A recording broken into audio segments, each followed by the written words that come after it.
So, been kind of a crazy time lately in this country. Uh, Seems that the divide between the left and right has started to get a lot more violent, and it's become a lot more noticeable to the public eye. And I'm actually really glad. Not that the violence has escalated, but that more people are aware of it now. Um, Behind the scenes, this kind of stuff has been going on for a long time. Um, I don't want to say, years, but at the very least, skirmishes here and there have been occurring at least over the last year or two. Um, so I just want to talk about the sides and my take on their reasonings and the morality of the entire situation. So a lot of people are having this schism over the fact that President Donald Trump had said that there was, violence on many sides.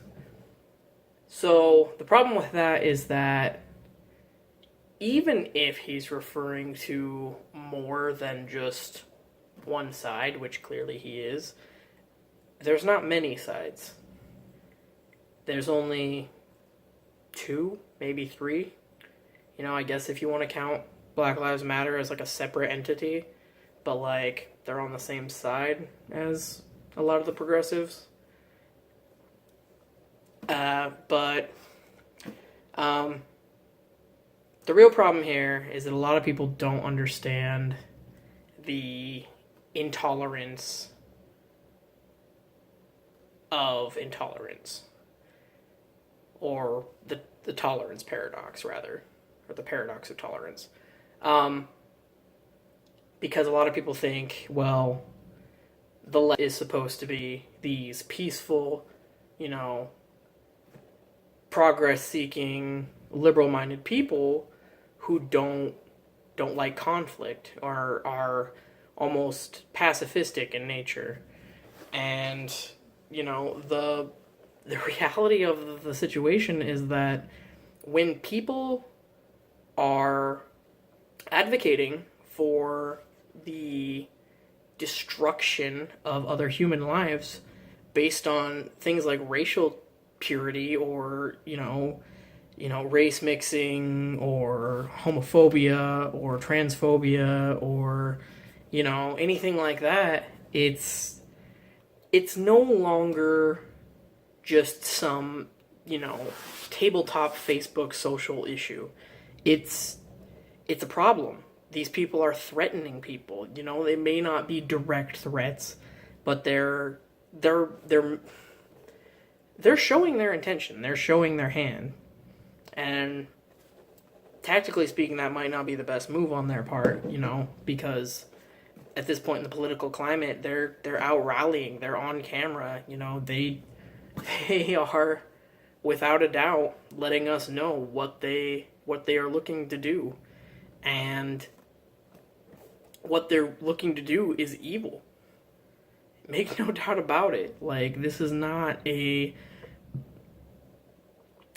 gray moral issue where, there's a lot of hidden intricacies and it's a complicated issue. It's not complicated.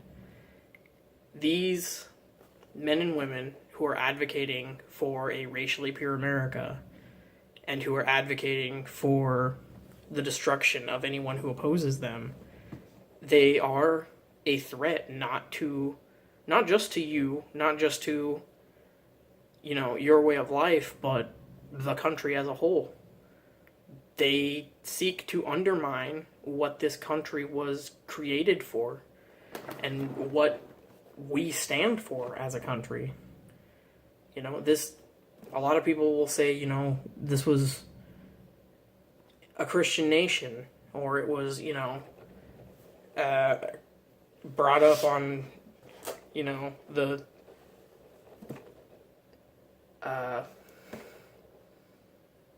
foundation of, you know, hard work ethic and whatnot. It's maybe the latter is true, but this was not a Christian nation. This was never intended to be a nation of any kind of faith or dogma. We exist solely because we did not want to be part of a monarchy any longer, and we did not want to have to pay taxes for things that we didn't want.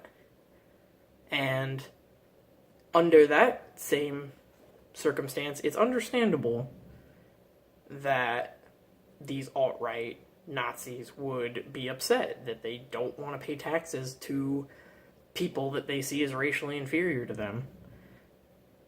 But in that case, the path is not invasion and annexation, it's secession. You know, we've always heard Texas claiming and boasting and beating their chest that, you know, Texas can secede whenever they want. I mean, technically, any state can do that. It's not going to be an easy path. It's not going to be an easy win. But any of them can do it. So, you know, I mean, these people are causing the chaos, and they are causing the rift. And people are saying the left are causing a rift as well, or saying that they're the ones responsible. But the left is reacting right now. And you'll say, oh, the reactionaries. Yeah, that's what's happening. We, as the left, are reacting to this intolerance and this chaos that is the alt-right movement and the Nazis and the neo-Nazis and the skinheads and all of it, the KKK. We are reacting to that because that is not our America. That is the opposite of what we want to represent as a country. Mind you, I can't exactly speak for all of America. I'm just speaking for myself, and I'm trying to speak for the left, but I guess I'm not a paragon of the left either, because I happen to enjoy my firearms. But the only reason I own firearms is because I am starkly aware of the right's love for firearms. I don't own a firearm because I'm afraid of invaders from foreign nations. I own a firearm because I know the dangers that lurk in my backyard. I know the imminent threat that is my neighbors in the form of, you know, extremist Christians and extremist, you know, alt-right. And it's tragic, really, that, you know, people can feel so afraid and endangered in their own backyards. And it's not necessarily that I myself am afraid of being targeted. It's that I'm afraid of being in a situation where I see someone targeted and I can do nothing. And that isn't to say that I carry, because I don't, because one, my work doesn't permit it, but it's not feasible with the firearms I own. But I don't necessarily advocate carrying anyways, because if you're carrying, you're creating a problem for yourself. But that's a whole other video. But back on topic. The group known as Antifa, or anti-fascists, have been getting a lot of flack lately as being just as violent. And that might be true. But that isn't a problem. And it's a necessary evil in this scenario. Because essentially what they are doing is they are policing the right. They are acting as public defenders against the extremist right. Where our police officers and our cops are not willing to take down these people before they cause some real problems, Antifa is standing ready and willing to combat them the moment that they make their threats of violence credible. You know, the police are there, they're monitoring, but the violence happens before they do anything. They wait for it to happen. They don't intervene. They just pick up the pieces. They play janitor to these violent acts. And a lot of people will say, well, the right wouldn't be violent if the left wasn't there, or if Antifa wasn't there instigating it. That's not true. Because the whole purpose of these free speech rallies and these pride rallies, not gay pride, but, you know, racial pride, are for the purpose of these people showcasing their extremist views. And what better way to showcase those extremist views to make good on their promises of being superior, whether that be through violence or through instigating violence. Make no mistake, they're the ones that start this. This is not a, you know, push and pull type of situation where one side is baiting the other side and they're just going back and forth at it. This isn't like a Cold War situation. These people want violence and they want war because they do not want certain people in their country. And as far as I'm concerned, we need to send the message right back that we don't want them in our country. We will stoop to their level. And that isn't a bad thing. That is part of the tolerance paradox. They are not tolerant people, and they do not represent us, and they are not paragons in our society. They are bad people. And, you know, maybe they work hard and they're a good part of their community, but these views are dangerous and they're very, very toxic. And I don't know about you, but when I think of what is wrong with America, I don't think about how things impact me or how I feel targeted. I feel about how upset I would be to try and bring a child into this world and have to explain to them these atrocities. And have to explain to them that the country they live in is full of terrible people. I don't want to do that. I want to have a family someday. I want to have children. But I don't want to do that when our country is represented by these Nazis and fascists. Literal Nazis. You know, they might not, you know, openly be claiming to be part of like a Fourth Reich or a Third Reich or whatever, but everything in name alone, except name alone, is what they represent. They are Nazis. They want a racially pure land for their own. And they're willing to annex it to get it. So, I guess that's pretty much everything I need to say. Yeah. Don't fence sit on this issue. Don't play the centrist. Pick a side. Because if you're not on the right side, and by the right side I mean the left side, then you're just enabling them. And in a normal situation, you might have the luxury to do that and to stay out of it and to keep your name out of it. But this time around, things are different. And it's only going to get worse. And these issues are only going to escalate because there's too much tension right now. And something's got to give. And when it does, everyone's going to have to be involved whether or not they like it or not. It's not ideal. Americans don't want to hurt Americans, except when they do. But the takeaway is you have to be ready for that, and you have to be vigilant. And it sucks, but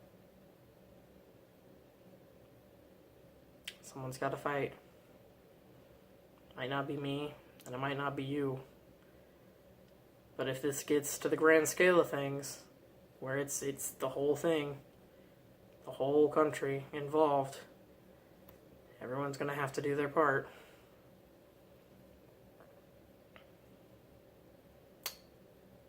And it's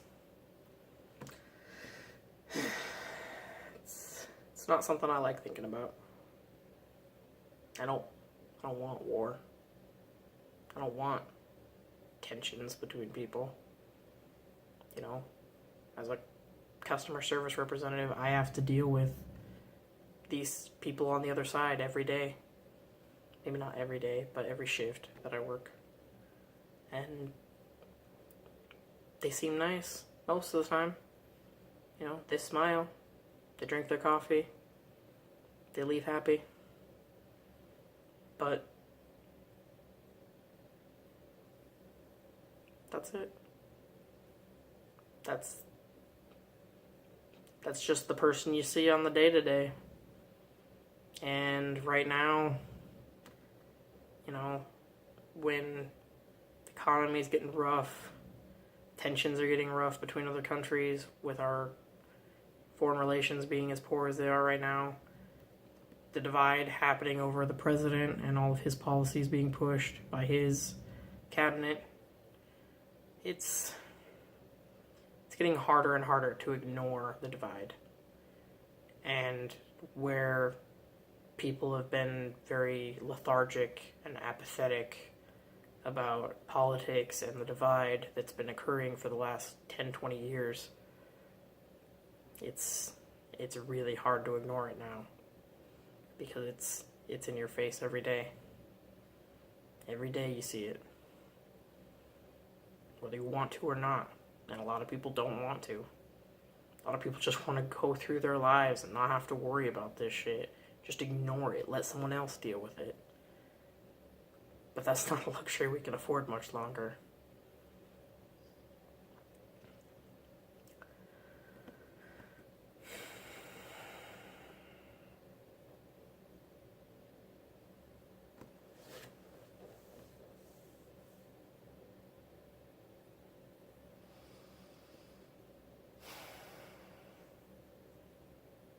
Whichever side you place yourself on, I wish you well. Because I don't like people getting hurt. But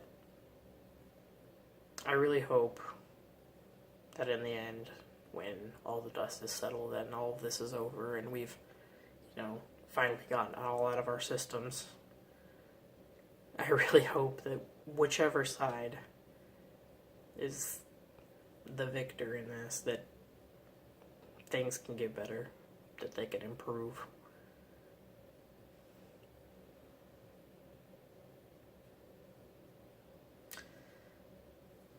But I'll talk to the rest of you later, and I hope you think about a lot of this and reflect, because it's important. And even if you don't want to be a part of it, it's good to consider the future and what all of this means to it.